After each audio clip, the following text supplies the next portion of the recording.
दावा किया गया कि रूसी हमले में तबाह हुआ दुनिया का सबसे बड़ा विमान AN-225 फिर से उड़ान भर सकेगा।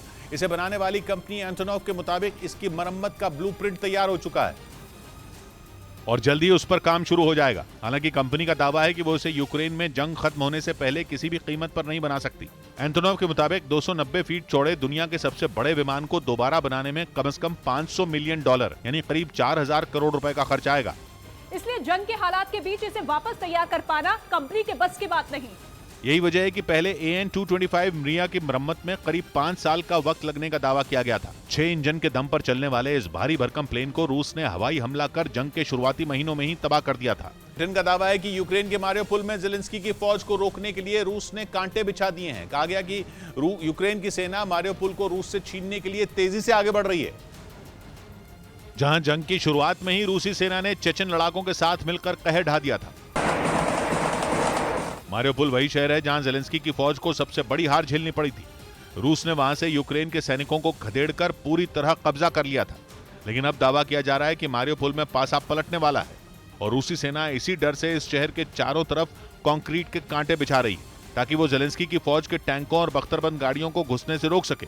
कहा गया कि रूसी सेना अपने कब्जे में मौजूद 2 प्लांट में बड़े पैमाने पर सीमेंट के नुकीले कांटे बनवा रही है, जिनका इस्तेमाल वो अपनी सुरक्षा के लिए करना चाहती है। इस बीच पश्चिम बंगाल के नादिया में मुख्यमंत्री ममता बनर्जी के खिलाफ बीजेपी सांसद जगन्नाथ सरकार ने प्रदर्शन किया। आरोप है कि ममता ने जिले में एक अहम बैठक की, लेकिन बीजेपी के नेताओं को उसमें नहीं बुलाया गया और इसी बात से नाराज बीजेपी सांसद जगन्नाथ सिंह ने अपने समर्थकों के साथ प्रदर्शन किया। सड़क पर उतरे बीजेपी कार्यकर्ता काफी देर तक हंगामा करते रहे। जैसे ही इसकी जानकारी पुलिस को मिली, वो मौके पर पहुंच गई, लेकिन इसके बाद मामला और बढ़ गया। सांसद के साथ पहुंचे बीजेपी समर्थक शांत होने के बजाय भड़क गए, जिसके बाद पुलिस को सख्ती बरतनी पड़ी। पुलिस ने प्रदर्शन कर रहे कई लोगों को हिरासत में ले लिया।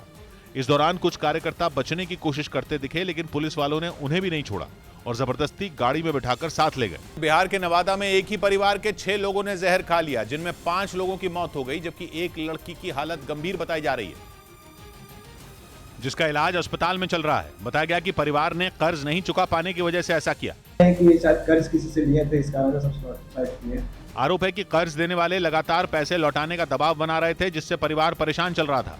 उधर खबर है कि लालू यादव को उनकी बेटी रोहिणी आचार्य ने किडनी देने का फैसला किया। पिछले महीने लालू यादव इलाज कराने के लिए सिंगापुर गए थे, जहां डॉक्टरों ने उनको किडनी ट्रांसप्लांट कराने की सलाह दी। बताया गया कि उनकी बेटी ने किडनी देने की पेशकश की, लेकिन लालू यादव ने मना कर दिया। बाद में बेटी और परिवार वालों के समझाने पर वो मान गए। किडनी ट्रांसप्लांट के लिए वो जल्द ही फिर सिंगापुर जा सकते हैं। इस बीच समाजवादी पार्टी के नेता आजम खान को कोर्ट से बड़ा झटका लगा। आजम ने भड़काऊ भाषण मामले में मिली सजा पर रोक के लिए याचिका दायर की थी, लेकिन MP MLA कोर्ट से उन्हें राहत नहीं मिली।